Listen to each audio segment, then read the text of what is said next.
میرے آقا علیہ السلام نے ارشاد فرمایا، میرے صحابہ بتاؤ امت کا سب سے غریب، فقیر اور مفلس انسان کون ہے؟ آقا کریم جب یہ سوال کیا صحابہ سے تو صحابہ نے کہا یا رسول اللہ ہمارے نزدیک تو غریب، مفلس، نادار، کنگال، فقیر وہ آدمی ہے جس کے پاس روپیہ نہ ہو، پیسہ نہ ہو، ہیرے جواہرات نہ ہو، چاندی سونے نہ ہو اور بنگلے نہ ہو، گاڑیاں نہ ہو، وہ فقیر ہے، وہ مفلس ہے، وہ نادار ہے۔ آقا کریم ارشاد فرماتے ہیں نہیں میرے صحابہ، غریب اور فقیر وہ نہیں ہے جس کے پاس گھر نہیں ہے، غریب و فقیر وہ نہیں جس کے پاس روپے اور پیسے نہیں، دینار اور دراہم نہیں، سونے اور چاندی نہیں۔ غریب و فقیر اور مفلس وہ آدمی ہے جب میدان محشر میں آئے گا تو روزوں کا انبار ہوگا اس کے پاس، زکوٰۃ کی ڈھیری لگی ہوگی، حج کے اوپر حج کر کر کے کوانٹٹی میں حج ہوگا، گنتی کے حساب سے بے گنتی بے حساب حج کیے ہوں گے اس نے، بے حساب عمرہ کیا ہوگا اس نے، بڑی خیرات کری ہوگی اس نے، صدقات خوب دیے ہوں گے اس نے، لے کر کے اتنا سارا سامان آئے گا میرے صحابہ، لیکن ساتھ ہی ساتھ اس نے کسی کی غیبت کی ہوگی، کسی کی چغلی کی ہوگی، کسی کا مال ہڑپا ہوگا، کسی کے خلاف ایکشن لے کر کے ذلیل کرنا چاہا ہوگا، کسی کی عزت کو اچھالا ہوگا، کسی کا حق دبایا ہوگا، وہ سارے لوگ حشر کے میدان میں اللہ کی جناب میں کھڑے ہوں گے، یا اللہ یہ شخص جس کے احد پہاڑ کے برابر نیکیاں ہیں، جس کے پاس زکوٰۃ اتنا ثواب ہے، زکوٰۃ کا، حج کا اتنا ہے، روزوں کا اتنا ہے، صدقات کا، عمرے کا وغیرہ وغیرہ، یا اللہ اس نے میری عزت کو اچھالا تھا، اللہ فرمائے گا اس کے جتنے روزے ہیں سب لے جا تو۔ دوسرا آئے گا اللہ اس نے میری غیبت کر کے مجھے ذلیل کیا تھا، اللہ فرمائے گا اس کے عمروں کو لے جاؤ۔ پھر بندے آئیں گے یا اللہ میرا حق دبا لیا تھا، اس کے سارے حج لے جاؤ۔ اس طرح سے اللہ سارے عمرے، سارے حج، ساری زکوٰۃ، نماز اور روزے، صدقات، خیرات سب بانٹ دے گا، پھر کچھ نہ بچے گا اس شخص کے پاس میں جو اتنی ڈھیر ساری نیکیاں لے کے آیا تھا نا، کچھ نہیں بچے گا۔ لیکن اب بھی طلبگار آتے رہیں گے، یا اللہ ابھی میرا حق باقی ہے، یا اللہ میرا حق دلایا جائے گا۔ اللہ فرمائے گا بندو اب تو اس کے پاس کچھ نہیں بچا ہے۔ تو بھی جانتے ہو وہ آنے والے کیا کہیں گے، اے اللہ اگر اس کے پاس دینے کے لیے کچھ نہیں بچا ہے، ہمارے گناہ اس کے سر پہ لاد دے۔ نبی فرماتے ہیں مفلس وہ آدمی ہے، بھکاری وہ آدمی ہے، کنگال وہ آدمی ہے، حشر کے میدان میں ساری نیکیاں بٹ جائیں گی اور ایسے ہکا بکا کھڑا رہے گا کہ جیسے مجرم کو رگے ہاتھوں پکڑ لیا گیا۔ اپنے دل میں ذرا نظر ڈال کے سوچو کہ آپ کہاں کھڑے ہیں۔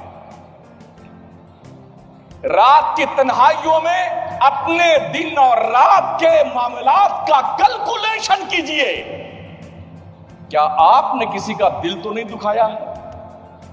کیا آپ نے کسی کے پیٹھ پیچھے اس کی غیبت تو نہیں کری ہے؟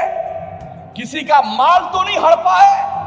کسی کو جھوٹی ٹوپی تو نہیں پہنا دی اپنے مفاد کے لیے؟ ٹٹولو اپنے آپ۔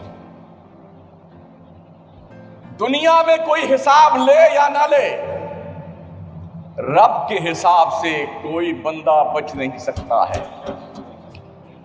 ہم تو دیکھتے ہیں جو ذمہ دار قوم کے بنائے جاتے ہیں نا، ایک نمبر جھوٹے ہوتے ہیں، مہا بے ایمان، کچھ مطلب نہیں ان کو قوم میں کیا برباد ہو رہا ہے، قوم ڈوب رہی ہے، مر رہی ہے جناب والا، اور اس طرح سے برسر بازار قوم کی عزت نیلام ہوتی، سارے ایسا لگتا ہے بھانگ پی کے سو رہے ہیں۔ جو ہو رہا ہونے دو،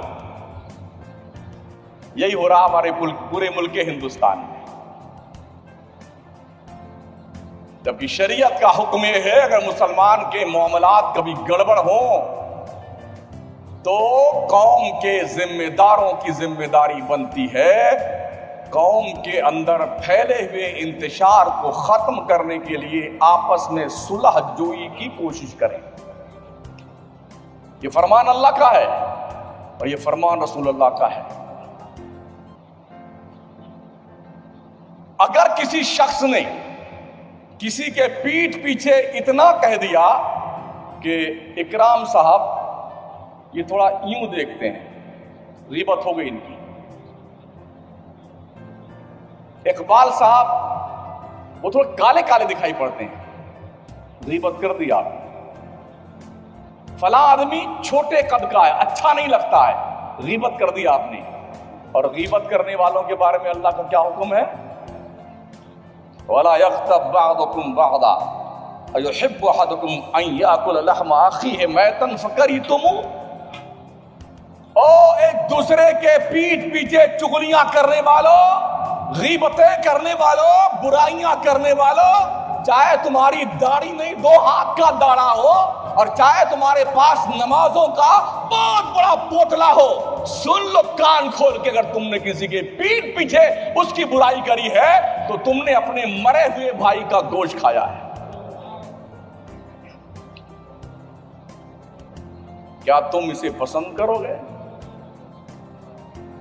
فَكَرِهْتُمُوهُ، اللہ فرماتا ہے تمہیں یہ بات اچھی نہیں لگے گی کہ تم اپنے مرے ہوئے بھائی کا گوشت کھاؤ۔ تو جب تم اپنے مرے ہوئے بھائی کا گوشت کھانا پسند نہیں کرتے ہو تو اپنے کسی مسلمان بھائی کے پیٹھ پیچھے اس کی ذلت اور اس کی برائی اور اس کی غیبت کیوں کرتے ہو؟ کسی سے مت پوچھئے، اپنے دل سے پوچھئے آپ کر کیا رہے ہیں، اپنے دل سے پوچھئے۔ کچھ لوگوں کا شیوا ہی یہی ہے کہ کس کی کیسے اڑانی ہے، کیسے ہوٹنگ کرنی ہے، کیسے عزت اچھالنی ہے۔ یاد رکھنا اللہ جس کی عزت بڑھائے کوئی کمینہ اس کی عزت کو ذلیل نہیں کر سکتا ہے۔ ہاں یہ دھیان رکھنا، اور اللہ جسے ذلیل کر دے پوری دنیا مل کے اسے عزت نہیں دے سکتی ہے۔ وَتُعِزُّ مَن تَشَاءُ وَتُذِلُّ مَن تَشَاءُ بِيَدِكَ الْخَيْرُ۔ لوگوں سنو، عزت اللہ کے ہاتھ میں ہے، ذلت بھی اللہ ہی کے ہاتھ میں ہے۔ بھلائیوں کی ساری کنجیاں اللہ کے دست قدرت میں ہے، اس لیے یہ سوچ کے مت چلو ہم جسے چاہے اس کی عزت اچھال دیں گے اور لوگ اس کی بے عزتی کر دیں گے۔ اللہ ابرو رکھتا ہے۔